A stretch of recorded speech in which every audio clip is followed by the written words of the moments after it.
gitu ya, membuat wow, dia mengatakan seperti itu.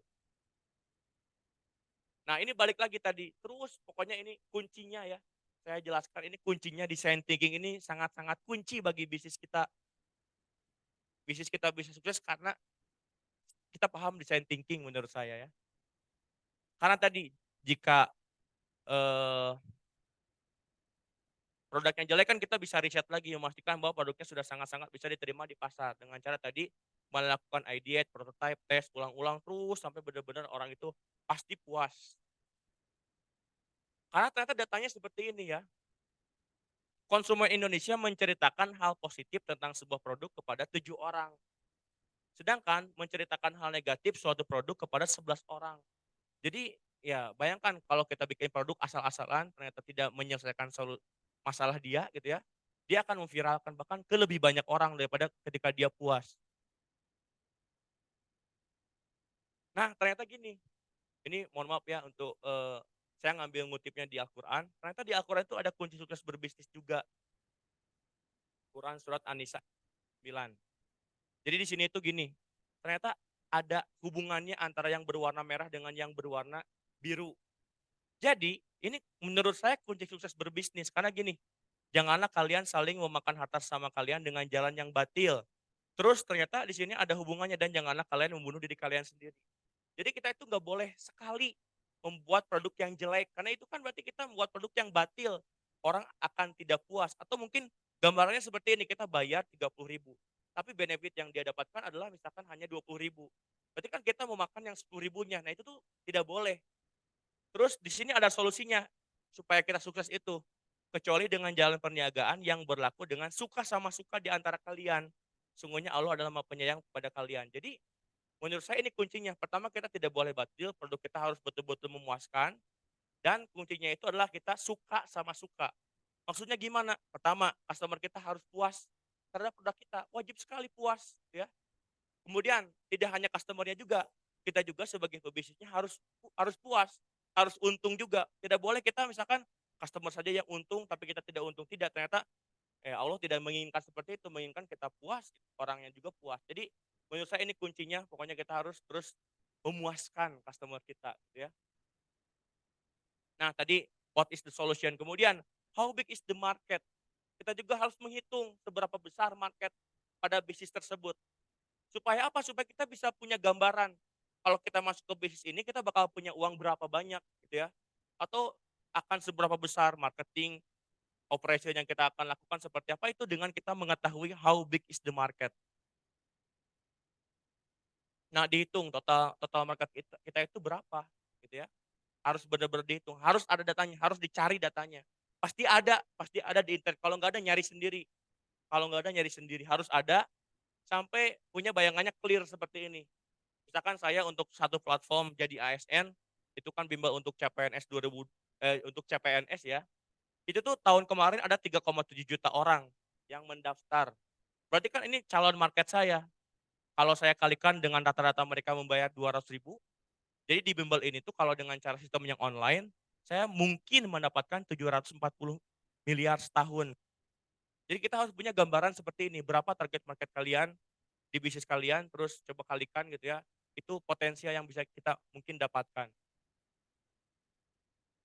Nah, tadi pertanyaan yang keempat, sekarang what factor will impact the business? Kita juga bagusnya bisa mengantisipasi faktor-faktor luar apa saja sih yang bisa mempengaruhi bisnis kita. Ini sifatnya adalah untuk mengantisipasi, gitu ya, sifatnya adalah untuk mengantisipasi. Karena coba bayangkan, antisipasi semua masalah luar yang bisa mempengaruhi bisnis kita, misalkan regulasi.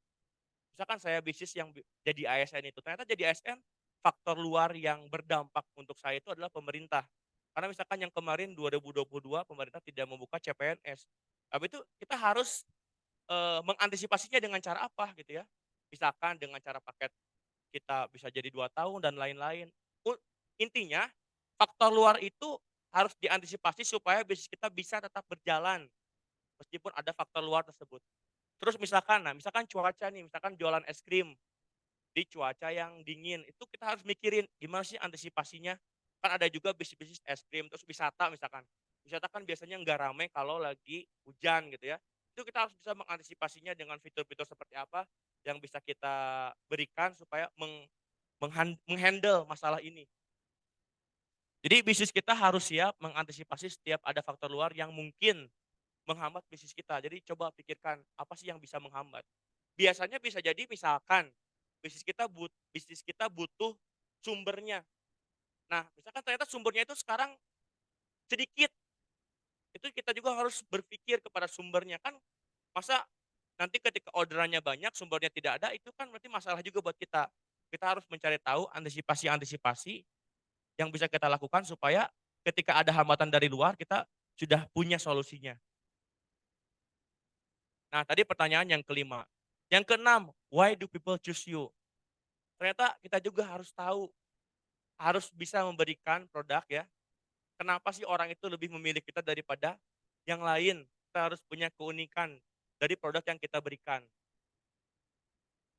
Nah, karena gini, jika produk tidak unik, sama saja dengan yang lain, maka customer akan memilih produk yang paling murah. Setuju ya? Setuju. Maka dari itu, di bimbel saya yang jadi ASN itu saya di positioning-nya itu adalah bimbel CPNS dengan metode cara cepat. Jadi fokusnya itu ke cara cepat. Karena kalau saya sama-sama dengan bimbel yang lain, jadi yang dibandingkan itu adalah fiturnya, jumlahnya, kemudian juga harganya. Jadi kita harus punya keunikan juga untuk produk kita itu supaya bisa ya mungkin nah di sini nih, keunikan itu kan kita istilahkan dengan membangun brand, ya. Jadi di sini ada 7 keuntungan, ternyata kalau kita itu betul-betul membangun brand kita dengan baik, ya. Yang pertama, lebih mudah jualan. Misalkan tadi, yang jadi ASN itu adalah bimbel CPNS dengan metode cara cepat. Mungkin orang-orang yang butuh bimbel dan dengan cara cepat, itu pasti langsung beli karena, "Oh, dia pas banget." Dia pasti mengatakan pas banget gitu ya. Dibandingkan dengan dia ternyata lihat bimbel-bimbel yang lain tidak ada cara cepatnya. Nah, misalkan seperti itu. Terus sebagai imun terhadap kompetitor, misalkan brand kita sudah bagus, sudah baik, meskipun ada kompetitor-kompetitor baru yang berdatangan, tapi kita akan lebih kuat karena mereka sudah pada percaya terhadap produk kita, orang-orang gitu ya. Terus iklan lebih dilihat. Nah, ini ada risetnya. Pokoknya ada ya riset seorang itu menggunakan sebuah alat, terus melihat brand di pinggir jalan. Ternyata itu brand-brand yang dikenal lebih lihat daripada brand yang tidak dikenal. Jadi salah satunya adalah seperti ini. Terus brand itu bisa dijual juga.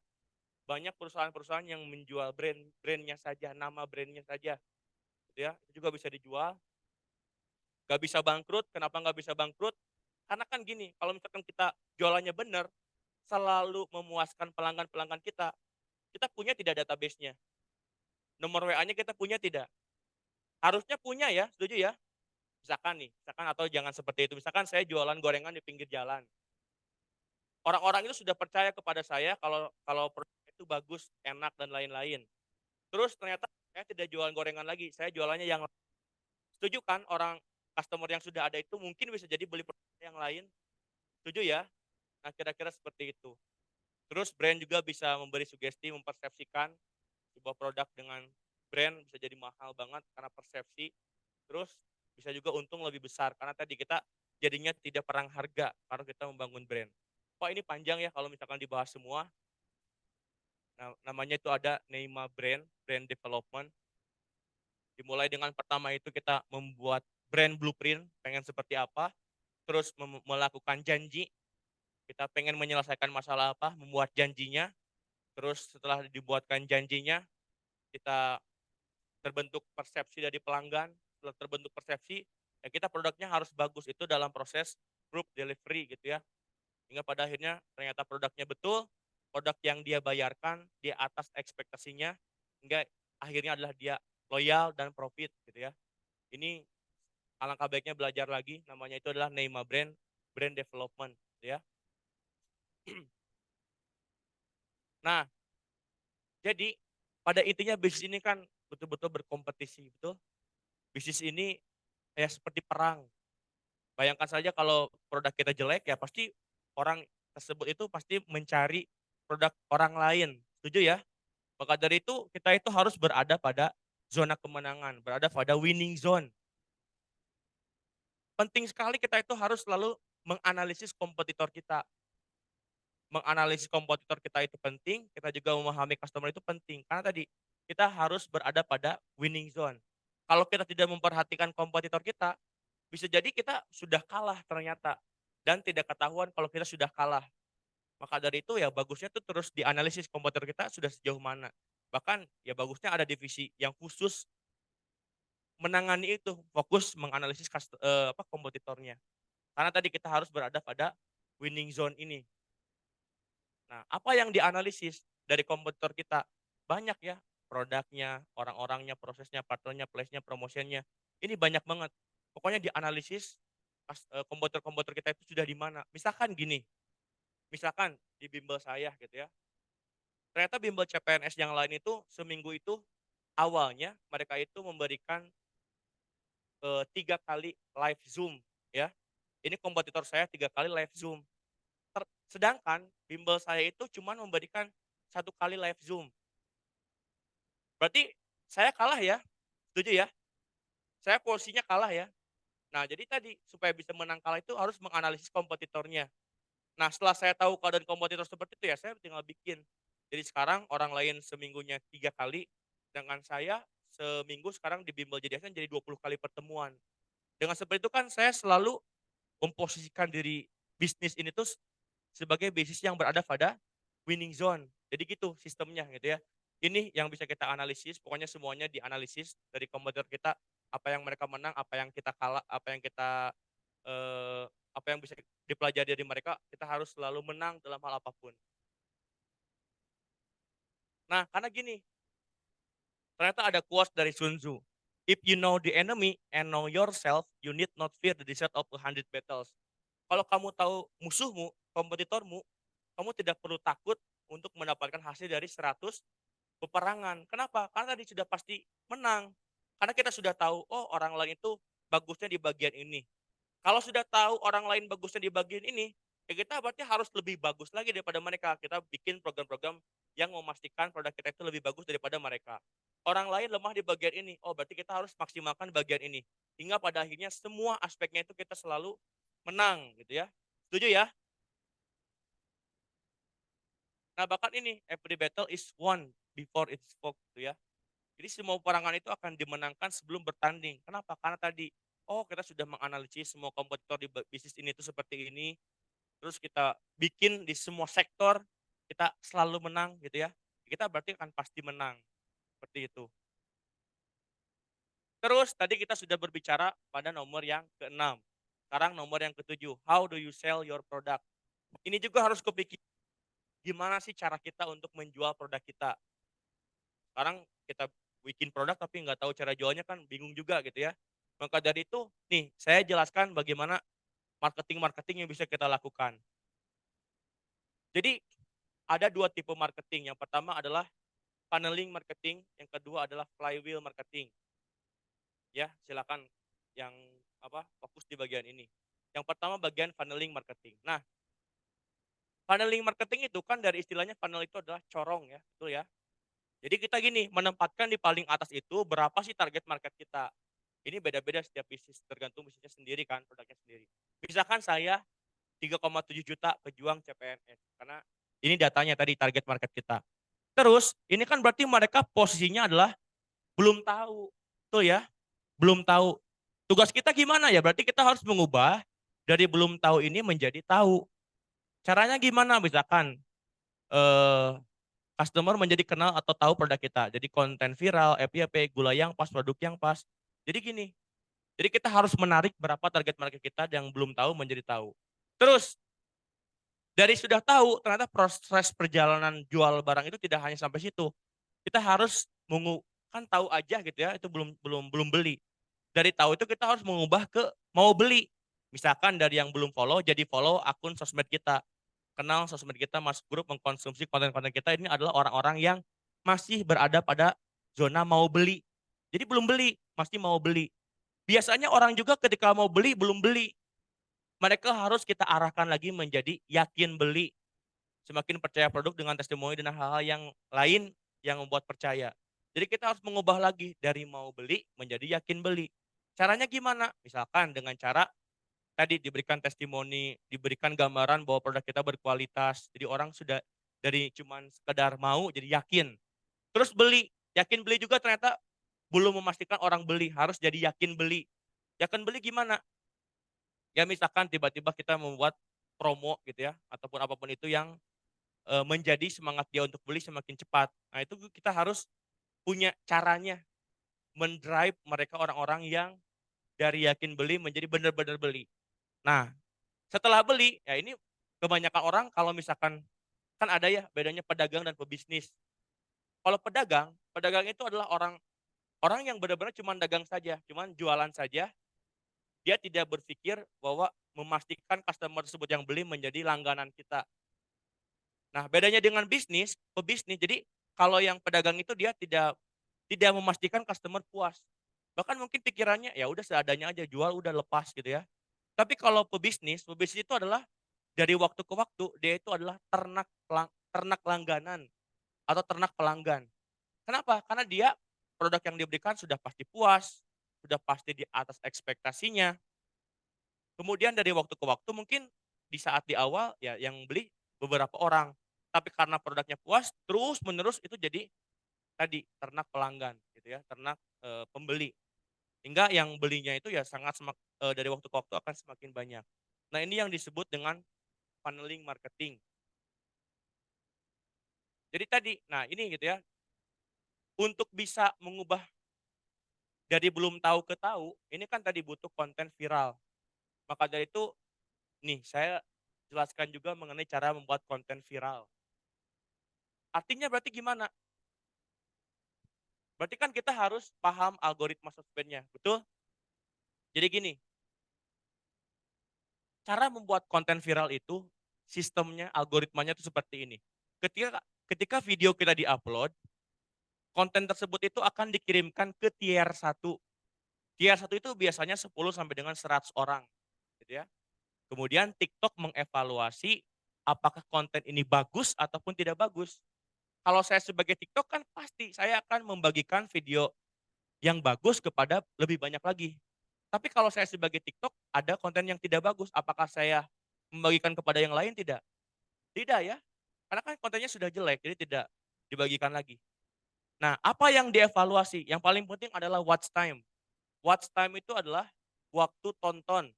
Misalkan ada video 1 menit, case yang pertama ditontonnya itu adalah 58 detik.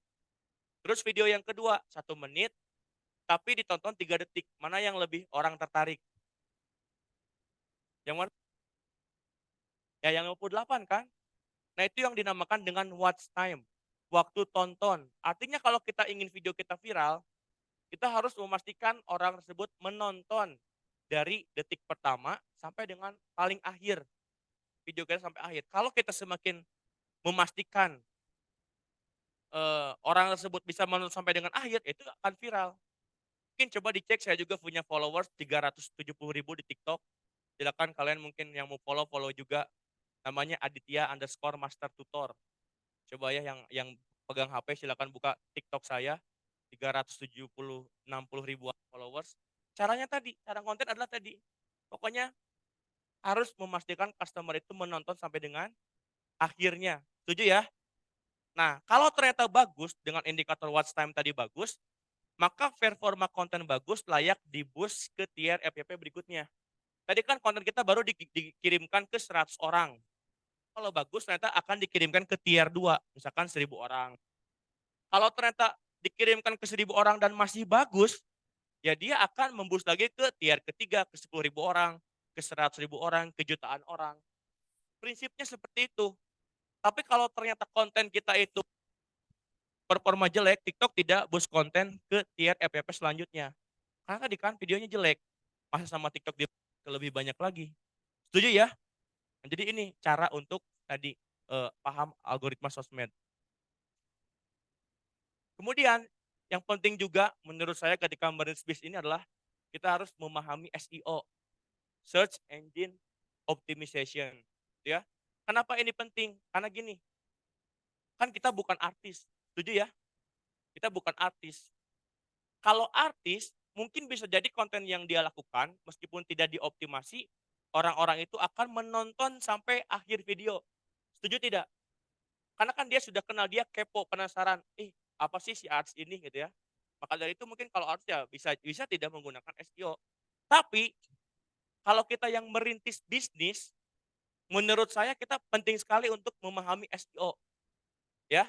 Siap belajar SEO? Gini,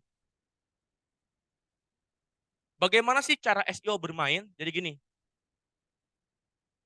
bagaimana alurnya kalau ada seseorang yang mau beli laptop secara online? Coba ada yang ngacung, ada yang jelaskan, kira-kira kalau misalkan kamu beli laptop itu alurnya gimana? Ada yang mau mencoba menjelaskan? Bang Kang?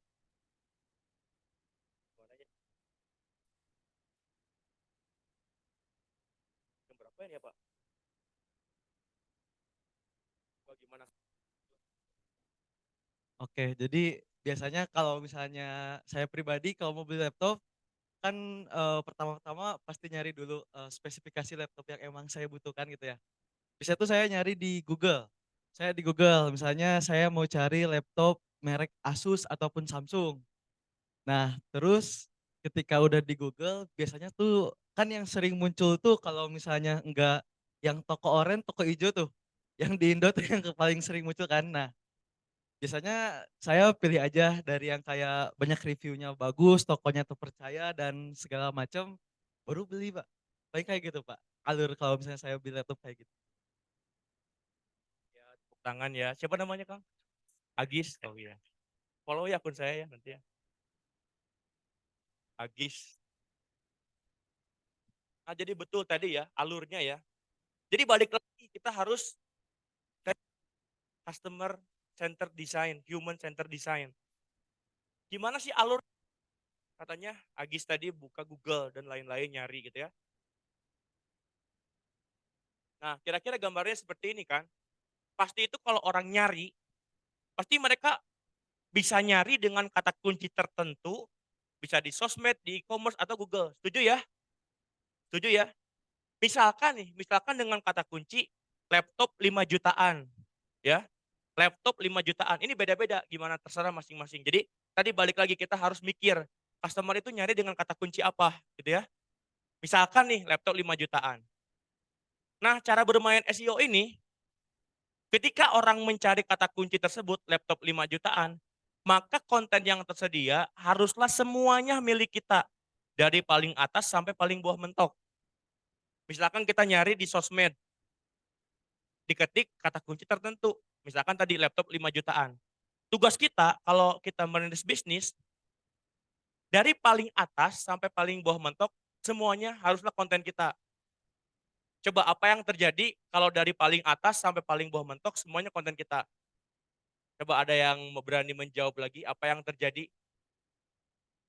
Coba ada yang mau menjawab lagi? Cung, cung. Siapa? Tahu siapa teh?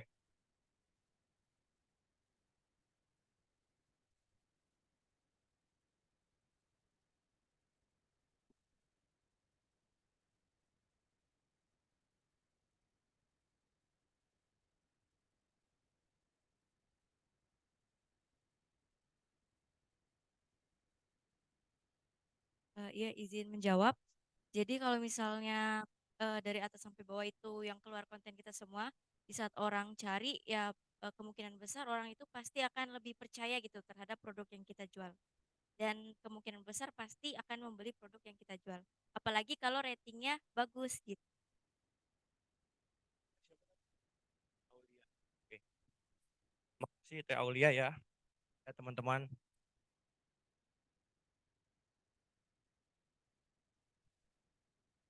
Jadi setuju ya tadi ya, kalau orang nyari dari paling atas sampai paling bawah mentok adalah semuanya konten kita, maka pastikan orang lain akan percaya dan beli. Ya, berarti apa? Kan tugas kita memastikan semua kata kunci, mungkin jutaan kata kunci ya, coba kita mikir, customer kita itu butuh apa? Harus dipikir terus, harus terus dekat dengan customer kita. Nah, berarti kata kunci tersebut dari paling atas sampai paling bawah mentok Harus semuanya milik kita. Setuju tidak? Setuju ya? Jadi ini yang akan terjadi. Nah, like akan meningkat, betul ya? Share akan meningkat, followers akan meningkat, AdSense juga kalau misalkan kita di YouTube akan meningkat, penjualan meningkat, uang meningkat. Caranya tadi, dengan kita memahami SEO.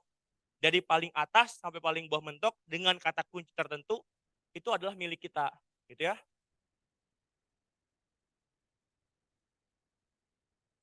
Nah, jadi ada 2 cara nih teman-teman, untuk bisa memastikan dari paling atas sampai paling bawah mentok itu semuanya milik kita, gitu ya. Yang pertama adalah kita sendiri buat jutaan konten dengan kata kunci tersebut. Misalkan tadi, kata kuncinya itu adalah laptop 5 jutaan. Kalau kita bikin kontennya cuma satu, apakah bisa memenuhi tidak dari paling atas sampai paling bawah? Tidak ya. Jadi tugas kita emang harus banyak bikin konten. Apalagi kita merintis bisnis harus memang banyak gitu ya. Supaya bisa memenuhi dari paling atas sampai paling bawah mentok. Terus yang kedua, kita juga ternyata butuh nih untuk endorse ke orang lain dengan kata kunci tersebut. Jadi ternyata di halaman itu tuh kita harus memastikan halaman kita itu semuanya kita. Tapi kalau tidak diri kita, kita juga bisa dengan bantuan endorse kepada orang lain. Supaya orang lain yang mengendorse konten kita itu dengan kata kunci tersebut, kita ada di halaman tersebut juga. Jadi meskipun orang lain yang muncul, tetap menginformasikan produk kita. Setuju tidak menurut kalian? Logis tidak ini? Logis tidak? Logis ya. Nah, jadi ini ada 6 cara yang harus kita optimasi untuk bisa memaksimalkan SEO kita. Menurut saya di semua sosmed, di Google juga, tapi mungkin kalau untuk Google kalian harus belajar lagi teknisnya, ada teknis-teknis tertentu. Gambarannya seperti ini, pokoknya yang harus dioptimasi, judulnya harus sesuai dengan kata kunci, judul ini caption ya kalau di TikTok ya. Hashtag-nya harus sesuai dengan kata kunci, pembahasan di video juga harus ada kata kuncinya, teks di video harus ada kata kuncinya, harus pakai subtitle juga. Kenapa? Karena gini, tadi kan algoritma TikTok itu adalah watch time. Kalau kita tidak menggunakan subtitle gitu ya, orang kan menonton video kita itu tidak selalu berada pada tempat yang sepi. Bisa juga menonton video kita pada tempat yang berisik. Setuju ya? Nah, jadi kan kalau ternyata video kita tanpa subtitle dan orang tersebut ada di tempat berisik, ya dia mungkin akan skip video tersebut. Ya, setuju ya? Dan pada akhirnya konten kita itu tidak akan viral. Tapi kalau kita ternyata ada subtitlenya, ya mungkin akan lebih mendorong orang tersebut lebih lebih menonton video kita. Jadi logisnya seperti itu. Jadi silakan kalian ikutin ke 6 ini, dan kalau di TikTok harus pakai stiker judul menurut saya ya. Jadi kan ada ya di TikTok stiker judulnya, menurut saya harus dibuat juga. Nah, teman-teman ini penting juga apalagi buat kita merintis bisnis. Kita juga butuh tools tambahan untuk mengecek apakah sebenarnya kebutuhan customer kita saat ini. Kita bisa menggunakan big data yaitu Google Trends. Jadi dasarnya adalah kita empati. Tapi kan kalau kita empati mungkin yang kita empati itu adalah cuman beberapa orang saja. Nah, kita bisa menggunakan big data ini nih, namanya itu adalah Google Trend. Coba di sini ada yang pernah kenal Google Trend sebelumnya atau udah pernah mendengar, pernah tahu? Belum ya? Oh, udah tahu? Oh, bagus deh. Nah, jadi ini ya, Google Trend untuk tambahannya. Kenapa sih ini penting? Karena gini, saya ada studi kasusnya. Nah, ini insight di konten TikTok saya yang tadi 360.000 followers. Jadi ini view saya 6,6 juta per minggu. Berarti sehari itu sejuta view di konten TikTok saya, gitu ya. Ini tuh saya mendapatkan uang 1 miliar lebih hanya dengan TikTok saya saja, tanpa memikirkan channel-channel marketing yang lain dalam 2 bulan. Caranya gimana? Caranya tadi, saya ngonten pakai ilmu. Saya ulangi lagi, saya ngonten pakai ilmu. Ilmunya apa yang tadi? Yang ilmu SEO tadi. Dan mendapatkan ya lumayan 1 miliar lebih gitu ya. Nah, jadi saya kan di TikTok ini saya sebagai guru juga, sebagai pengajar. Saya content creator di bidang latihan soal. Jadi sekitar sebulan kemarin saya ngontennya itu adalah soal CPNS. Saya ngontennya adalah soal CPNS. Tapi ternyata view-nya sedikit nih, di bawah 10.000 semua. Yang ini 8.000, 6.000, 8.000, 6.000. Artinya apa? Artinya berarti dia tidak bisa naik ke tier berikutnya, ya. Kan tadi watch time, dia tidak bisa naik ke tier berikutnya. Kemudian saya coba lagi nih, dengan menggunakan konten itu formasi CPNS 2023. Ternyata ketika saya ngonten dengan keyword ini, dengan konten yang berkaitan dengan hal ini view-nya jadi banyak. Dari yang asalnya di bawah 10.000 jadi 150.000, 300.000, 700.000, bahkan banyak yang jutaan juga yang menontonnya. Karena tadi, ini kita ngonten formasi CPNS 2023. Caranya supaya kita bisa mengetahui saat ini orang itu lagi butuh apa adalah dengan cara tools Google Trend tadi. Nah, saya bedah ya. Nah, ternyata gini, saya mencoba riset gitu ya. Jadi kita tadi balik lagi, harus human centered design. Kita harus mikirin kira-kira orang itu yang pejuang CPNS itu nyari dengan kata kunci apa saja. Terus kita coba bandingkan semuanya. Yang saya bandingkan adalah soal CPNS, formasi CPNS, bimbel CPNS, jadwal CPNS, cara daftar CPNS ini tahun 2021. Kenapa? Karena CPNS terakhir itu 2021. Ternyata kalau kita lihat data di sini, 2021 itu dari bulan Januari sampai dengan bulan akhir Juli, itu yang ramainya itu adalah konten formasi, ya. Konten formasi dia itu memang kurang tertarik soal dulu.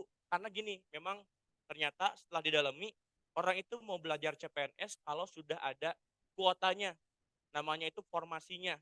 Jadi mereka pada nggak mau belajar dulu kalau ternyata jurusan dia itu tidak ada kuotanya. Nah, ternyata hal itu tuh yang menyebabkan konten soal saya itu tidak viral, tidak FYP karena tadi watch time-nya mungkin ya dia ketika ada soal tidak sampai selesai. Karena dia lagi nggak mau ngerjain soal, paham tidak? Paham ya?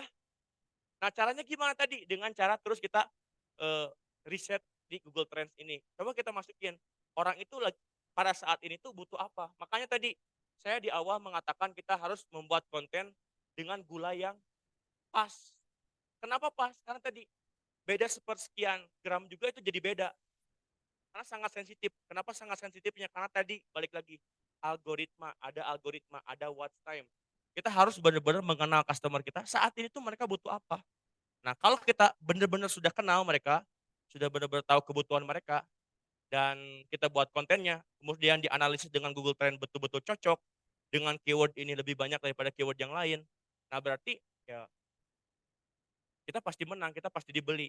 Maka dari itu, bagi bisnis saya, kata kunci ini soal CPNS, formasi CPNS, bimbel CPNS, jadwal CPNS, cara daftar CPNS, itu tuh saya harus menang. Ketika orang nyari misalkan di TikTok dengan formasi CPNS atau formasi CPNS 2023, semuanya dari paling atas sampai paling bawah mentok harus konten saya semua. Coba silakan kalian yang punya yang lagi megang HP yang bisa buka TikTok, coba kalian ketik formasi CPNS, soal CPNS, nah ini di masing-masing HP kalian. Harusnya tugas saya itu adalah dari paling atas sampai paling bawah mentok adalah semuanya konten-konten saya gitu ya. Nah, kapan sih konten soal itu akan laku? Nah, ternyata berdasarkan data ini jelas sekali. Konten tentang soal itu akan laku di bagian sini nih. Di setelah Juli sampai dengan, seterusnya sampai dengan September. Cuman ini mungkin diselingi oleh jadwal CPNS. Kalau di sini berarti saya harus kontennya itu adalah jadwal CPNS nih. Kalau di sini saya harus kontennya itu adalah soal CPNS. Jadi dengan pertama tadi kita human centered design, memahami customer kita, terus di design thinking, terus diklarifikasi lagi dengan tools, dengan big data. Jadi kita bukan lagi asumsi diri kita, benar-benar berdasarkan dengan data gitu ya. Nah, dengan seperti itu tadi ya, konten pun harus wow fit. Jadi setelah saya tahu, oh ternyata orang lain itu butuhnya formasinya. Terus saya bikin konten formasi dengan yang sangat banyak, dengan memaksimalkan kontennya. Misalkan cari tahu lagi, kamu tuh pengen konten formasi itu sedalam apa sih, butuhnya apa saja, terus kita berikan, konten-konten yang sesuai dengan kebutuhan mereka. Nah, terus kita juga paham ada 3 jenis konten. Ada konten jualan, konten informasi, dan konten pertanyaan. Misalkan kalau konten jualan di bimbel saya tadi, bimbel CPNS 2023. Itu termasuknya adalah ke konten jualan.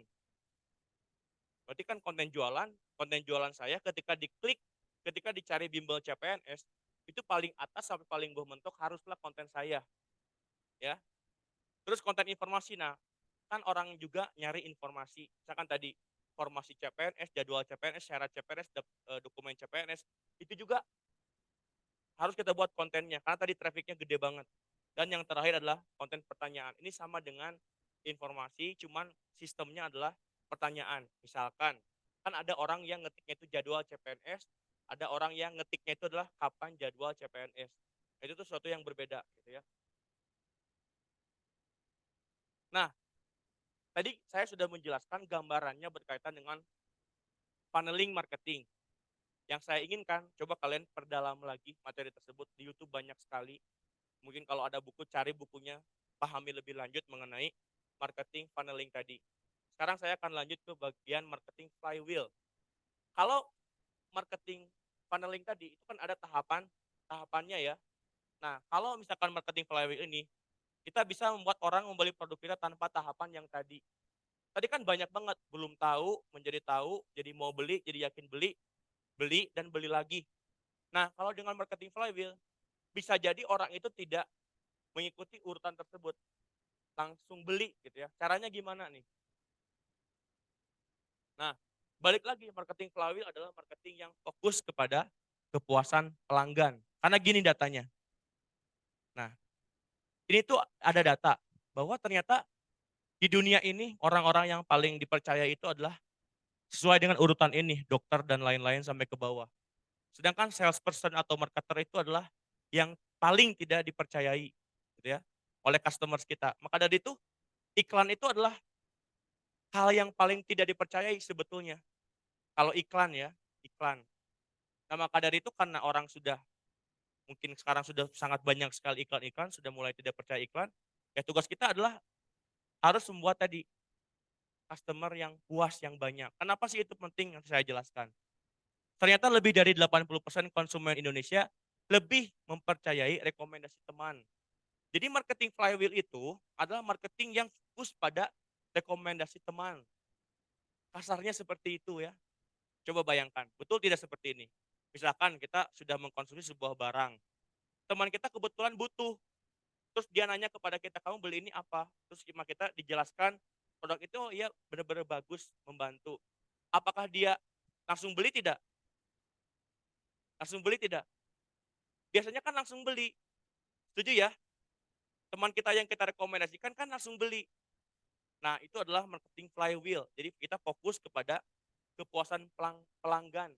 Supaya orang itu tidak mengikuti urutan-urutan yang tadi. Jadi pokoknya bakal langsung beli kalau kita dapat rekomendasi daripada temannya. Nah, tadi bedanya itu adalah kalau misalkan marketing funnel, ini biasanya customer bottom of funnel. Pokoknya tadi ada urutan-urutannya. Tapi kalau customer flywheel tadi, kita memfokuskan customer at the center, fokus kepada kepuasan pelanggan. Yang harus kita garap yang mana? Ya kedua-duanya. Pada intinya dua-duanya harus kita pikirkan, semua aspek kita harus kita pikirkan, harus fokus kepada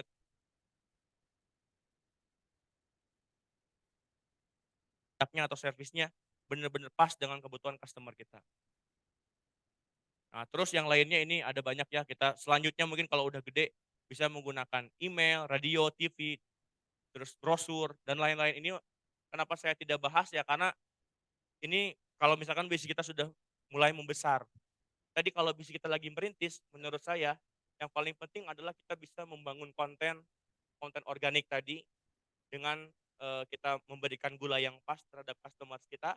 Kemudian kita juga harus paham SEO, karena dengan paham SEO tanpa modal, tanpa biaya, tadi saya sudah lihatkan, saya sudah mendapatkan 7 juta view per minggu, 1 juta view per hari dengan gratis, itu dengan cara SEO tadi. Setelah itu digarap, yang menurut saya ini bagus ya, kita maksimalkan di semuanya sesuai dengan produk ataupun bisnis kita masing-masing. Nah, tadi sudah membahas bagian 7. Bagian 8, how do you keep your customers. Karena kita itu fokus kepada kepuasan pelanggan, maka kita juga harus tahu nih cara untuk keep customer kita itu. Jadi namanya itu ada customers for life.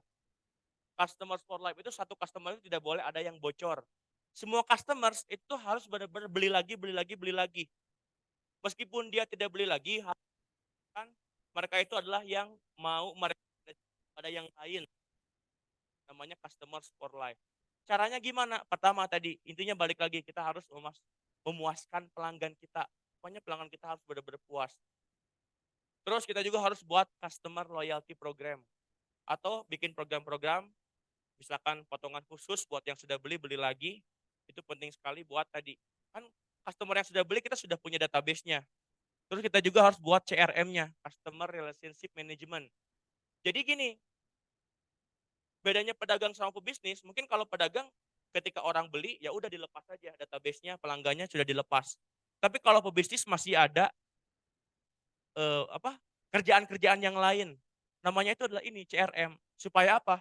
Supaya orang itu benar-benar kita puaskan dengan produk yang sudah dibelinya. Bisa juga kan kita nanya, gimana produknya, apa kekurangannya. Misalkan ada yang kurang ya kita ganti gitu ya. Terus pokoknya puaskan customer kita dengan CRM ini. Dan kalau CRM ini terus berjalan, nanti kan ketika dia butuh lagi, karena dia terus kita berikan konten, misalkan CRM itu kan salah satunya adalah konten ya. Dia pasti ingat, oh saya beli ini ke sini, tidak ke yang lain lagi. Karena sudah merasa dekat dengan brand kita. Nah jadi tadi, marketing flywheel atau keep customer itu akan membuat marketing bola salju. Di mana dari awal itu akan membuat efek bola salju. Jadi awal sampai ke bawah itu terus-menerus akan membesarkan bisnis kita, gitu ya. Yang 9, how can you increase your revenue? Nah, ini mungkin PR-PR berikutnya.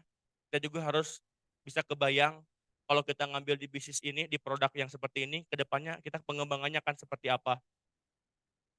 Nah, banyak nih terkait pengembangan produk. Ada old product, old market. Ini kita maksimalkan market penetration-nya gitu ya. Misalkan orang yang dengan produk saya, misalkan tadi kan 3,7 juta orang, saya harus mikir gimana lagi nih caranya supaya menjangkau 3,7 juta orang tersebut. Itu disebut dengan old product, old market. New product, old market. Saya sudah punya orang yang mendownload tadi 2 juta orang. Saya harus memikirkan nih, new produknya buat mereka apa lagi. Terus new product, new market, ini product diversification, terus market development, new market, old product, ini juga harus dipikirkan. Terus dipikirkan juga innovation ke depannya seperti apa untuk bisa meningkatkan revenue kita, penghasilan kita, terus cross selling versus upselling ini juga harus dipikirkan. Gimana sih cara-cara ke depannya kalau kita ngambil di bisnis tersebut benar-benar bisa terus meningkat revenue-nya. Dan kalau tentunya kalian mencari investor, pasti ini salah satu yang sebagai pertimbangan juga orang ini kalau dia bisnis di bidang ini sudah benar-benar kepikiran semuanya. Terus nomor 10, how can you manage your cost? Tentunya di dalam bisnis berkaitan dengan cost ini kita harus selalu berada pada namanya cost leadership, di mana biaya kita, biaya produksi produk kita itu biaya yang paling murah. Setuju tidak?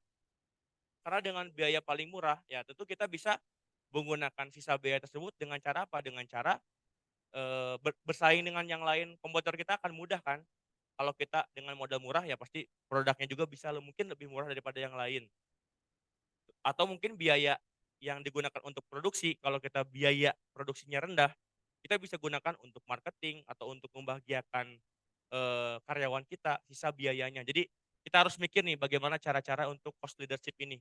Misalkan dengan teknologi, misalkan dengan mengefektifkan pekerjaannya, membuat SOP dan lain-lain ini harus jadi PR buat kita.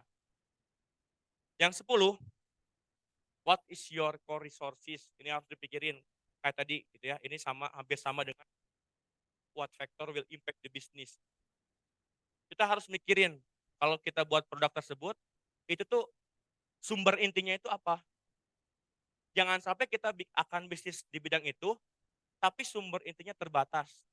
Berarti kan kalau sumber intinya terbatas, kalau kita ingin membesarkan bisnis kita, udah nggak bisa lagi.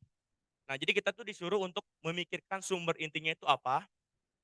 Kalau ternyata benar-benar terbatas, ya berarti kita harus mengantisipasinya dengan cara misalkan saya jualan apa ya, jualan produk susu, ternyata susu sapinya itu sedikit yang saya bisa akses. Berarti saya harus berpikir supaya susu tersebut tuh banyak terus. Misalkan dengan saya buat peternakan sendiri susunya dan lain-lain.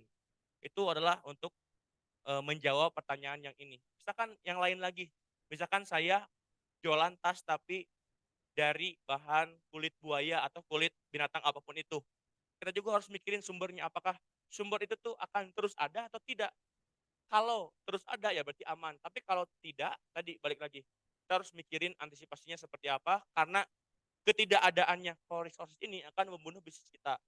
Setuju ya?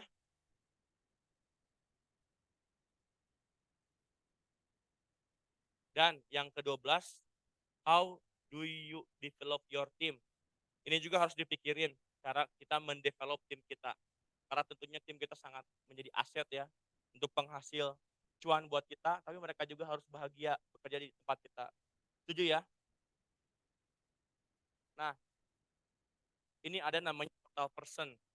Jadi ada bukunya namanya person. Total person itu seseorang itu bahagia, benar-benar bahagia jika keenam area di tempat ini tuh betul semuanya terpenuhi. Adalah home and family. Kita pikirin terkait karyawan kita, bagaimana sih kondisi home and family-nya. Misalkan berkaitan dengan rumahnya, apakah mereka sudah punya rumah atau tidak. Ini harus terus kita perbaiki, tingkatkan terus-menerus. Financial and career. Mereka bekerja di kita, tentunya harus ada karirnya, jenjang karir. Mereka harus terus tingkat penghasilannya, kita harus mikirin bagaimana caranya. Yang ketiga, educational. Mentalnya harus makin kuat ketika mereka bekerja di tempat kita. Terus pendidikannya, baik itu formal ataupun informal, harus terus kita tingkatkan skill-nya. Terus sosialnya gimana, secara sosialnya mereka itu bagusnya baik-baik secara sosial, kita harus pikirkan sosial mereka. Kita juga harus memikirkan kesehatan dan fisik karyawan-karyawan kita, misalkan mereka kita buatkan program olahraga bareng, futsal, voli dan lain. Terus yang terakhir adalah spiritual and ethical. Budaya kerjanya di perusahaan kita nanti harus karyawan kita itu meningkat secara spiritual dan secara etikanya. Gimana caranya? Ya misalkan dibuatkan program-program khusus yang meningkatkan spiritualitas ataupun etik gitu ya, dengan ya terus belajar seperti itu. Nah, teman-teman, tadi slide terakhir, pada intinya sini ada quotes gitu ya. Kenapa kamu memilih merangkak sedangkan kamu punya sayap untuk terbang? Jadi menurut saya ini, jadi teman-teman semua sekarang kuliah di sini sudah sangat luar biasa. Pasti putra putri terbaik bangsa. Indonesia ini tentunya punya banyak masalah sekali. Alangkah baiknya tadi kita tidak boleh memikirkan diri sendiri. Ayo kita pikirkan, maksudnya tidak boleh hanya memikirkan diri sendiri, kita harus memikirkan orang lain. Indonesia masih banyak banget masalah-masalah yang bisa kita selesaikan. Jadi Indonesia sangat membutuhkan kita semua. Jadi ayo terus fokus bekerja keras dari sekarang, memaksimalkan diri kita, memantaskan diri kita. Kita membuat produk-produk yang bermanfaat untuk orang lain, yang betul-betul bisa memajukan bangsa Indonesia. Terima kasih banyak, semoga apa yang saya berikan bisa bermanfaat. Assalamualaikum warahmatullahi wabarakatuh.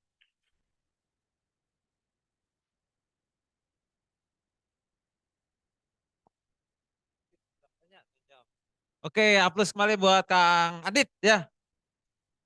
Banyak insight teman-teman ya. Dari mulai ngerintis usaha, udah gitu memastikan pasarnya ada, konsumennya ada, tidak hanya pasar dan konsumennya fit, tapi mencapai wow fit gitu ya. Artinya nggak cuma sekedar, tapi harus lebih dari sekedar, nyampe tahapan wow gitu ya. Belum lagi udah mulai sedikit menginsight teknis juga ya Kang ya, beberapa. Ada design thinking dikenalkan ya, ada juga apa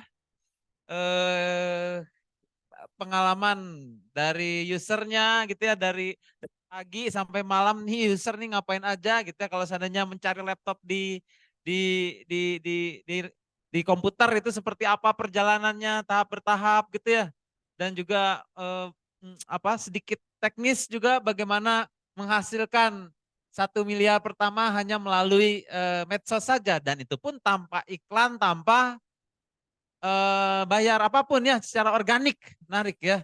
Eh, dan pastinya saya yakin satu sesi ini pasti sangat kurang ya. Tapi mungkin masih ada waktu sekitar 20 menitan untuk tanya jawab sedikit. Ada yang ingin ditanyakan?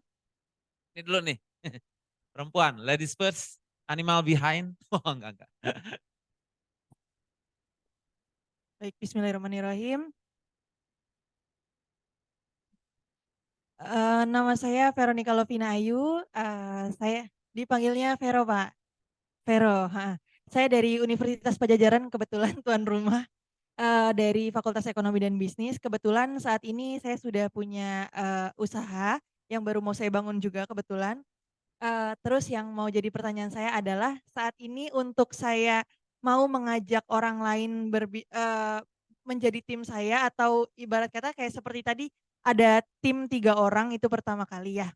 Nah itu tuh gimana sih caranya untuk, membangun kepercayaan orang lain? Kan yang kita tahu juga bahwa, bisnis yang masih merintis ini nggak tahu ya nanti apakah kesananya akan untung ataukah nantinya malah rugi gitu. Sementara kita harus ada tanggung jawab untuk, mmm, menghidupi orang lain gitu ibaratnya ya. Itu tuh gimana sih caranya supaya, terbangun orang lain tuh percaya bahwa bisnis ini itu akan berkembang nantinya, dan, kita juga diri kita percaya bahwa kita bisa membawa orang lain menjadi sukses gitu. Terima kasih. Ya dari Vero langsung aja respon dulu Kang ya, satu-satu saja dulu. Mengenai bagaimana caranya ngebangun tim ya, yang solid. Nih terutama kan baru kenal mungkin ya, gimana orang bisa percaya ke kita bahwa tim kita bagus. Oke, makasih pertanyaannya Vero. Saya doakan bisnisnya semoga maju terus ya. Jadi, mungkin saya cerita berdasarkan pengalaman ya. Jadi yang saya lakukan itu kan saya sudah mengetahui bahwa saya tidak bisa sendiri. Jadi saya mencari teman yang lain, yaitu tadi namanya Alif. Menurut saya gimana sih cara kita supaya bisa memastikan orang lain itu mau gitu ya kerja sama kita, ya kita harus menjelaskan vision kita seperti apa, vision kedepannya seperti apa. Karena yang bisa kita jual adalah vision gitu ya, kepada mereka, karena kita tidak lakukan itu sendiri. Jadi kita tawarkan, ayo kita bikin ini untuk membantu banyak orang. Tadi misalkan dijelaskan kalau kita di bisnis ini, kita bisa ngebantu seberapa banyak orang, terus gimana lagi. Nah bagusnya, ya dengan kita sudah mendapatkan orang tersebut, itu tuh kalau di perusahaan saya kan dia langsung menjadi owner juga. Jadi kan dengan kita menawarkan tim yang pertama itu kan, kita juga menawarkan dari ownership kan, kepemilikan perusahaan. Dijelaskan juga gimana mau nggak dengan gini gini gini. Kalau ternyata mau, ya berarti, eee, ya mulailah bisnis tersebut dengan orang-orang yang ada tersebut, hingga bagusnya secepatnya untuk mendapatkan profit. Kalau secepatnya sudah mendapatkan profit, ya baru kita, mendapatkan karyawan yang lain ya dengan cara kita menggajinya kan. Kalau kita sudah dapat profit, ya kita sudah bisa mulai menggaji dengan rekrutmen yang ya sesuai lah dengan proses rekrutmen seperti biasanya. Tapi kalau ternyata produk kita masih belum profit, ya tadi mungkin kita harus benar-benar terus memaksakan untuk segera profit dan mencari teman. Jadi gini, kita harus nyari, kita butuh apa aja gitu ya. Kalau kita tidak bisa menggaji dia, ya berarti kan dengan kepemilikan perusahaannya. Jadi harus nyari, kita harus tahu, oh kita butuh ini, butuh ini, butuh ini. Cari orangnya, tawarkan ownership, kepemilikan dengan begini, begini, begini. Setelah itu ya secepat mungkin untuk mendapatkan keuntungan. Itu ya. Apalagi menurut saya sekarang sangat mudah, apalagi di Unpad. Saya 3 tahun Pak jadi juri ya, HIPSMU ya. Saya 3 tahun jadi juri HIPSMU. Unpad ini kan selalu memberikan, ikut program HIPSMU kan, itu ada uangnya kan 25 juta per tim. Ataupun kan di sini banyak sekali potensi-potensi yang lomba yang bisa kita ikuti. Misalkan kayak tadi cara saya, kita ikut program-program tersebut, terus terus asah kemampuan kita, asah cara critical thinking kita dan lain-lain, hingga pada akhirnya pasti bisa gitu. Jadi menurut saya seperti itu. Kau jawab nggak? Gimana?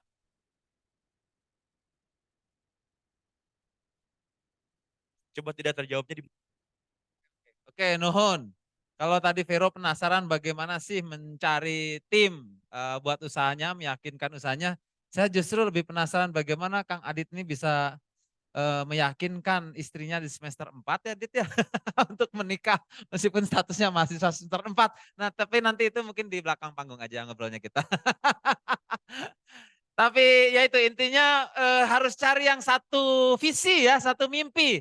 Karena duit nggak punya, mau nggak mau kita jualan mimpi. Ya, mimpi yang tentu ada purpose-nya ya. Purpose apa tujuan mulianya apa nih? Pada dasarnya orang tuh pasti apa ya? Pasti ngeklik sama tujuan mulia ya. Nah, kalau Adit di Cerebrum jelas tujuan mulianya dia mengalami kesusahan untuk apa? Dan untuk kursus apalagi mahal-mahal gitu ya untuk sekedar masuk ke apa PTN-PTN favoritnya gitu ya. Nah, ini jadi solusi dan bantu banyak orang juga dengan cara murah dan manfaat. Itu mungkin ya jadi memang di mimpi. Ya, selanjutnya. Nah, ini dulu lah yang dekat. Cowok. Ya, Assalamualaikum warahmatullahi wabarakatuh. Selamat sore semuanya. Perkenalkan, aku Lukman dari jurusan Teknik Fisika, Institut Teknologi Bandung. Eh, Pertanyaan saya, bagaimana mencari orang yang bisa dipercaya? Dan ketika kita udah mempercayai orang tersebut, ternyata orang tersebut itu nggak bisa dipercaya. Dan bagaimana orang yang nggak bisa dipercaya itu bisa membuatnya itu bisa dipercaya lagi gitu. Terima kasih. Bagaimana mencari orang yang bisa dipercaya itu satu. Ternyata udah kita percaya, dia hianat. Kedua, lalu ketiganya bagaimana mempercayai, percaya lagi. Oh, kamu nggak bisa melepas dia ya, tetap gimana pengen. Mangga ini bicara tentang masih tim juga ya, soliditas tim terutama percaya dan hianat. Silakan. Oke, tadi saya jawab lagi ya tadi yang mumpung masih ingat. Nah, tadi kan gimana caranya supaya tim kita loyal gitu ya. Nanti kalau kita sudah punya profit, tadi kan rekrutmennya yang benar. Ada proses rekrutmen, input, proses output. Inputnya benar, sesuai dengan yang kita inginkan, karakternya, terus skillnya, terus kita proses dan output. Nah, setelah mereka gabung dan tim kita, ini kita tadi harus memikirkan ke 6 area ini. Home dan family-nya harus terus berkembang. Kita harus mikirin caranya, apa sih yang membuat kita tumbuhkan di bagian family and home-nya. Misalkan tidak punya rumah, jadi punya rumah. Balik lagi berarti ke profit kita harus gede kan. Terus financial and career, harus ada jenjang karir di perusahaan kita. Dia harus naik terus gajinya, harus dapat bonus lebih banyak. Terus mental educational, tadi ya mental dan edukasi harus ditingkatkan. Kalau semuanya ini benar-benar kita berikan, misalkan spiritual kalau di perusahaan saya 2 jam sebelum bekerja, 1,5 jam sebelum kerja itu ngaji dulu. Karyawan-karyawan saya itu Pak hafal 2 juz sampai ada yang 3 juz. Karena setiap sebelum kerja jam 8 pagi sampai dengan jam 9.30 mereka wajib ngaji dulu. Itu terkait spiritualnya dan mungkin itu bagi beberapa orang yang se-value pasti bakal mengunci bahwa di perusahaan saya mungkin dia nyaman ya. Itu mungkin hal-hal yang bisa membuat loyal. Pokoknya pikirin ke 6 poin ini Mbak, semuanya harus ditingkatkan. Semua kebutuhan ini. Jadi ini ada bukunya namanya Total Person. Pokoknya bagusnya bukunya cari tahu lebih lanjut tentang total person. Terus tadi ya bagaimana caranya kita ternyata menemukan Lukman teknik fisika ya. Jadi kalau kita menemukan orang yang tidak bisa kita percaya gitu, tidak bertanggung jawab.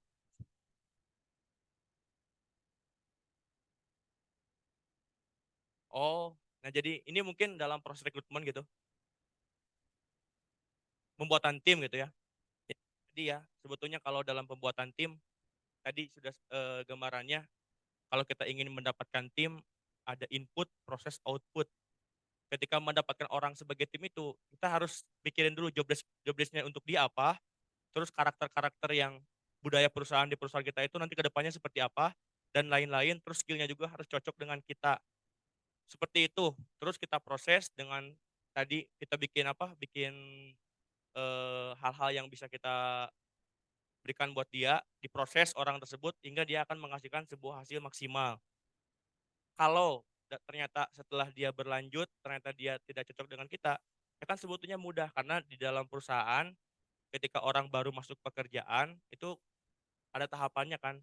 Pertama kontrak dulu misalkan, percobaan dulu misalkan 6 bulan. Setelah 6 bulan percobaan, jadi pegawai kontrak dulu. Setelah pegawai kontrak baru pegawai tetap. Jadi kalau kita tahu orang tersebut awalnya kita merasa dia orang amanah, tapi ternyata kan ada prosesnya selama mungkin 2 tahun itu. Kita bisa menilai kalau ternyata dia tidak cocok, ternyata, ini jelek, ya kita berarti tidak melanjutkan tersebut. Kalau menurut saya ya lebih baik nyari yang lain sih kalau terus-menerus setelah kita tidak percaya dengan dia, mungkin kita usaha dulu, ayo berubah atau gimana kita buat dulu, tapi kalau tidak bisa ya nyari aja yang lain. Paling gitu Kang Lukman. Apa kamu jawab? Apa? Oh iya. Ya paling ya tadilah baik-baik, karena tentulah berhubungan dengan manusia harus semuanya baik-baik. Saya pernah memecat 40, 60 karyawan saya pas kemarin 2021. Itu kan sangat mengerikan ya, saya juga itu pengalaman pertama, Pak. Jadi ya tadilah kita usahakan baik-baik. Karena niatnya baik dan memang kita tidak bisa menggaji mereka lagi, jadi gimana? Tapi alhamdulillah ternyata dia lakukan dengan cara baik-baik, ya sekarang juga baik-baik juga yang sudah dipecat itu. Ya gitu Lukman ya. Jadi intinya memang dicoba bertahap dulu kalau karyawan ya. Ada percobaan, ada kontrak, ada tetap. Tapi kalau tim mungkin ya dijalani dulu. Tapi memang pada akhirnya ada titik-titik di mana memang nggak bisa bareng ya. Harus direlakan Lukman. Nggak usah baperan ya. Jadi cuman ya itu dengan cara yang baik-baik ya. Dengan cara baik. Jangankan bisnis atau pernikahan juga ya ada cerainya gitu ya. Meskipun itu paling dibenci Tuhan gitu kan. Tapi ya ada itu bisa jadi salah satu solusi gitu ya. Meskipun itu jalan yang terakhir. Kalaupun itu harus terjadi dengan cara yang baik-baik tadi ya. Adit ya supaya sama-sama on ya udah kita mungkin cari lagi partner yang lebih cocok lagi. Good, ada lagi teman-teman?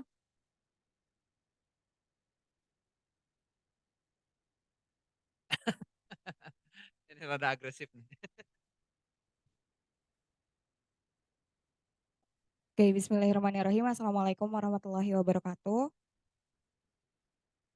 Sebelumnya perkenalkan nama saya Niza Nelul Fatia dari FTIP Unpad. Niza, ya.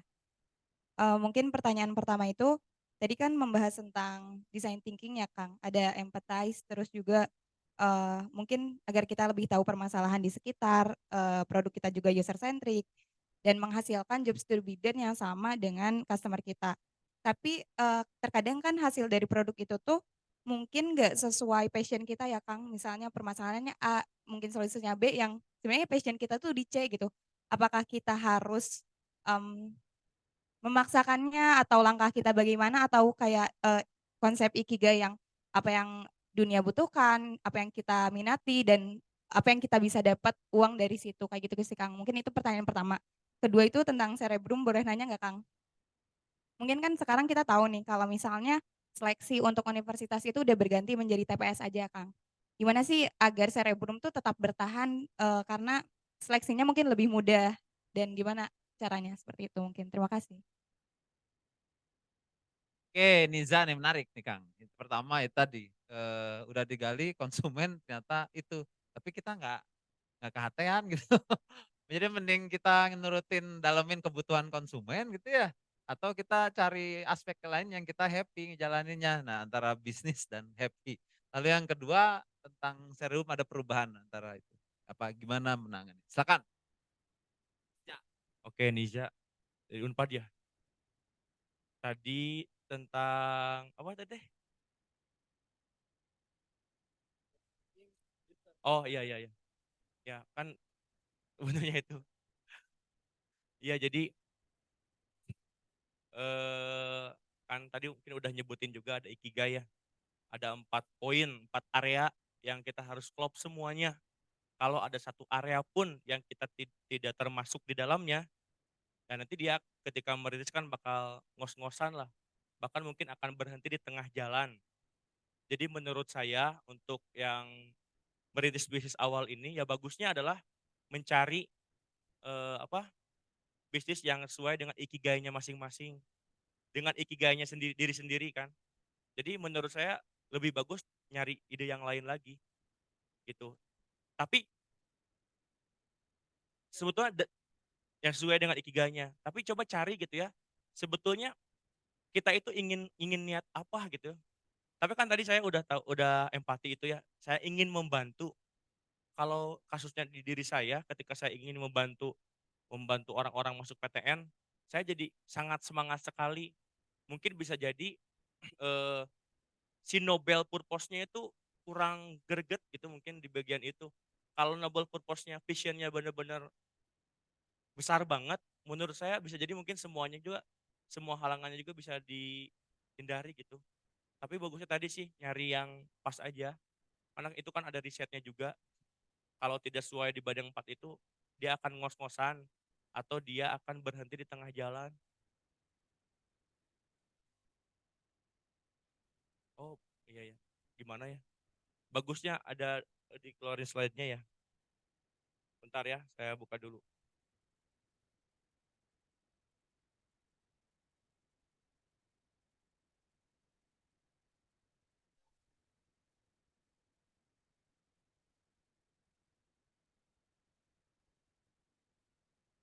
Bener-bener pola ya. Alhamdulillah pas saya sesuai dengan ikigainya mungkin jadi seperti ini ya. Ya. Jadi kan tadi ya ikigai itu ada 4 area. Yang pertama what you love. Kita harus merintis sebuah bisnis yang bagusnya yang kita benar-benar cintai, yang benar-benar kita ya love gitu ya. Yang kedua the world's needs. Kita harus bikin bisnis juga dan memastikan tadi pertanyaan pertama apakah betul tidak dunia ini membutuhkan hal tersebut. Harus butuh, kalau kita ngerjain sesuatu ternyata tidak ada yang butuh, pasti kita juga nanti akan capek, nah ngerjain ini tapi tidak ada yang merasakan manfaatnya, tidak ada yang make. Terus what you can be paid for, apa kita bisa mendapatkan bayaran kalau kita dalam menulis itu atau tidak, itu harus clear. Dan yang keempat what you are good at, di posisi mana kita mungkin bisa baik banget di bidang hal itu. Jadi menurut saya udah cocok ini prinsipnya ikigai. Apalagi pertama ya bagusnya yang sesuai ikigai dulu. Pertama, yang kedua tadi apa? Adaptation ya, mengikuti perubahan. Jadi sebetulnya tadi balik lagi, perusahaan saya ingin sekali pokoknya perusahaan yang human centered design. Fokus kepada kebutuhan pelanggan, fokus kepada kepuasan pelanggan. Kalau ternyata semuanya ada yang diubah, ya berarti tugas kita mengikuti perubahan tersebut. Ya, jadi itu juga harus kita pastikan tim kita itu harus siap beradaptasi setiap perubahan tersebut. Kalau di saya kalau ada perubahan ya langsung aja ikutin perubahan tersebut, harus riset sedalam mungkin perubahannya di bagian mana, apa yang harus kita update aplikasinya, apa yang harus kita input ulang, apa saja yang harus kita sesuaikan, misalkan scoringnya, waktunya, jumlah soalnya, dan lain-lain. Intinya harus mengikuti perubahan. Karena ya ada quotes juga, perusahaan-perusahaan yang tidak mengikuti perubahan dia akan mati, menjadi perusahaan yang mati. Paling gitu teh. Perubahannya. Oke, masih ada 5 menit, satu lagi. Cowok. Oke, baik. Perkenalkan, saya Devanu Arkan dari Universitas Negeri Yogyakarta. Devanu. Ya, ya Deva. Saya ingin bertanya ke Pak Adi. Pak Adit. Pak Adit, tadi di awal saya melihat ada beberapa produk aplikasi yang sudah rilis juga, dan saya ingin bertanya, pasti sebelum ke tahap deployment itu aplikasi ada tahap-tahap development. Nah, di development ini di tahap pertama itu pasti harus memumpuni MVP minimum viable product. Nah itu saya ingin bertanya, gimana sih cara menentukan MVP yang tepat dalam suatu produk aplikasi itu? Itu sih, terima kasih. Pak ya, Panu. MVP yang pas nih Dit. Setelah sekian banyak digali ya. Oke, jadi ini mungkin pembuatan aplikasi ya. Jadi gini, sebetulnya tadilah dasarnya ya, dasarnya pokoknya saya inginkan semuanya kenal dasarnya. Dasarnya adalah human centered design. Human centered design, dasar kita adalah kepuasan pelanggan. Artinya dalam kita membuat produk, fitur, aplikasi baru sesuai harus dengan kebutuhan customers. Nah, prosesnya itu kan tadi pembuatan fitur itu sama dengan design thinking tadi. Pertama dengan kita empati dulu, terus kita buat prototype, ideate, terus dan lain-lain yang tadi ya, tahapannya. Dengan cara apa ya? Dengan cara pertama kita empati mereka gimana, terus kita buat prototipenya, ada orang yang fokus membuat prototipe aplikasi. Terus setelah itu dicek kepada customer-nya apakah sudah cocok atau tidak. Oh ternyata dan itu emang ada ilmunya Kang. Nanti ada semacam banyak sekali pertanyaan yang harus diisi. Namanya emang pembelajaran product development. UX, customer user experience, itu ada ilmunya. Kita kan buat prototype, nah kan kalau perusahaan yang gagal mungkin ya dia bikin sendiri langsung aja di launching. Tidak ada tahapan testing dulu sama customer. Tapi kan tadi ada tahapannya design thinking tadi, ada ilmunya, ada emang yang harus diisi, harus di testing dulu sebelum di launching aplikasi kita itu ke beberapa banyak orang.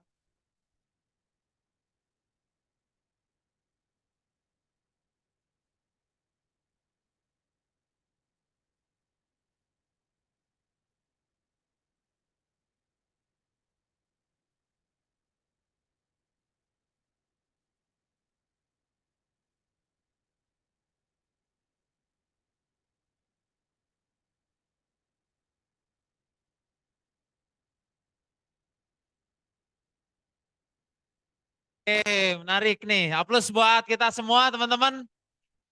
Intinya design thinking ya, Kang Adit benar-benar merasakan manfaatnya ya, tahapan-tahapan design thinking yang fokusnya pada human center ya, kebutuhan usernya sendiri gitu ya, problem dari usernya sendiri ya. Makanya tadi Kang Adit, di Indonesia ini problemnya banyak. Masa atau dari 400 dari kita ini nggak ada yang solve the problem untuk spesifik customer gitu ya. Sok diikuti tahapan-tahapannya tadi sudah ada dapat masalahnya dijelaskan idenya apa gitu ya, dan lupa jangan dalam takaran ide saja tapi dituangkan dalam bentuk prototipe ya, jangan lupa prototipe inilah yang ya fungsi-fungsi dasar yang paling murah, paling cepat, yang paling bisa dibikin, yang udah bisa dipakai gitu ya, dirasakan entah itu dalam kuliner, teknologi atau apapun. Prototipe ini ya yang tes berkali-kali sama usernya ini ya. Makanya ada prototipe versi 1.0 gitu ya. Tes jeder. Oh ternyata tadi tombolnya kurang. Oh tadi kurang pedas. Oh tadi kurang asin. Balikin lagi, bikin prototipe 1.2 gitu ya. Sampai 2.0. Berkali-kali itu prototipe untuk dapatkan MVP tadi ya. Aha ya, pertama MVP fit, kedua tanya Kang Adit ya, tapi harus apa? Wow ya. Wow juga ya, artinya si customer puas gitu ya. Customer tuh benar-benar sekali ngerasain kurang kalau beli sekali doang. Pasti beli lagi, beli lebih sering dan beli lebih banyak. Itulah konsep bisnis. Dan terakhir Kang Adit juga mengingatkan hidup kudu seimbang ya. Tadi ada berapa aspek tuh, banyak ya Kang ya, ada 6, 7 tuh. 9 gitu ya. Cuman kalau saya simpulkan dari sumber yang lain bisa juga dianggap lebih simpel lagi aspek ya. Ada mind, body, and soul ya. Atau dari beauty contest tuh biasanya kan 3B ya, beauty, brain, dan behavior. Nah kalau mind berarti kemarin bahas ya, ingat nggak keyakinan, nilai-nilai, bener nggak?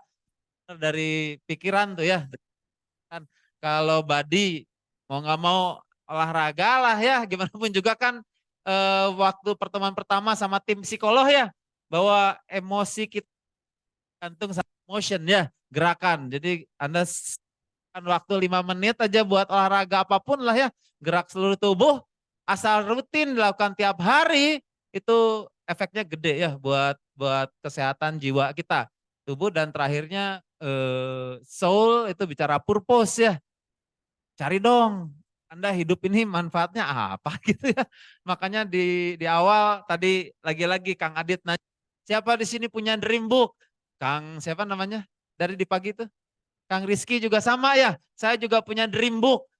Makanya teman-teman kemarin salah satu proyeknya bikin assignment-nya ya, bikin dituang hidup Anda dalam satu lembar kertas gitu ya. Minimal kali kira-kira tujuan hidup dan purpose atau maksud, tujuan atau visi atau apapun lah, ini saya tuh ngapain gitu ya.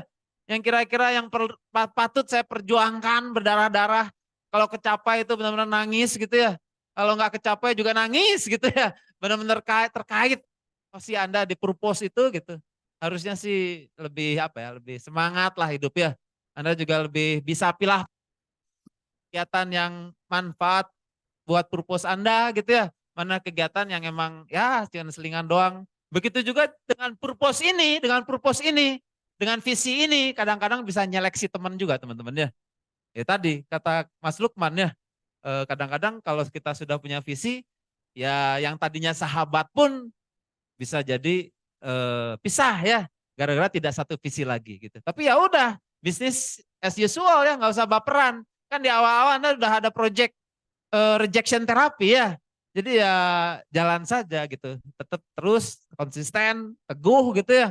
Tantang nyerah, tapi tetap kreatif, inovatif, fleksibel gitu ya. Yang penting harus kaku di tujuan, harus kecapai dulu ya. Tapi fleksibel di cara ya. Itu mungkin ya.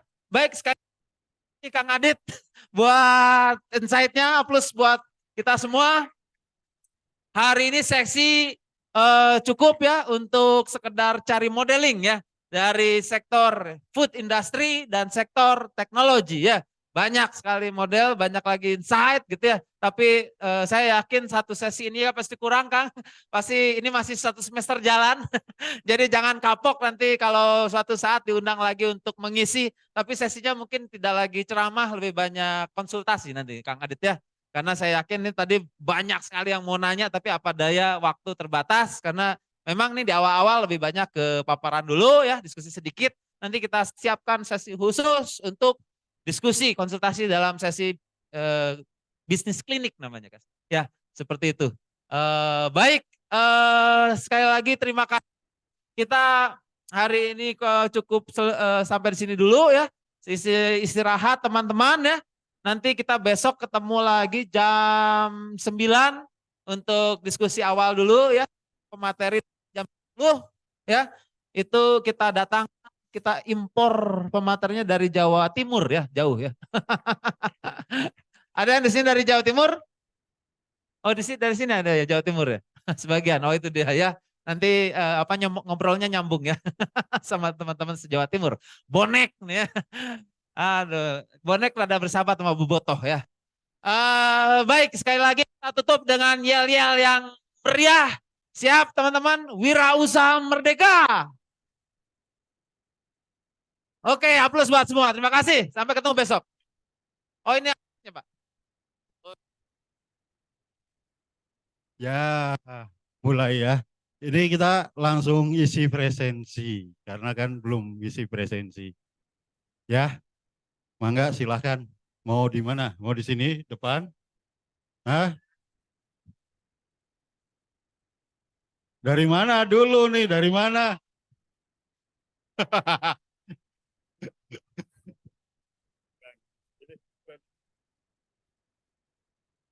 Nah, ternyata ada yang mendekati. Jadi silahkan yang mau.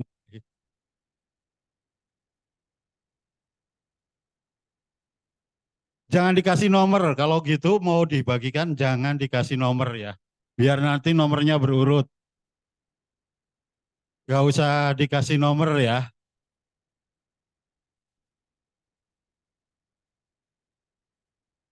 jangan pakai kalau gitu ya. Tolong teman-teman jangan pakai nomor kalau gitu.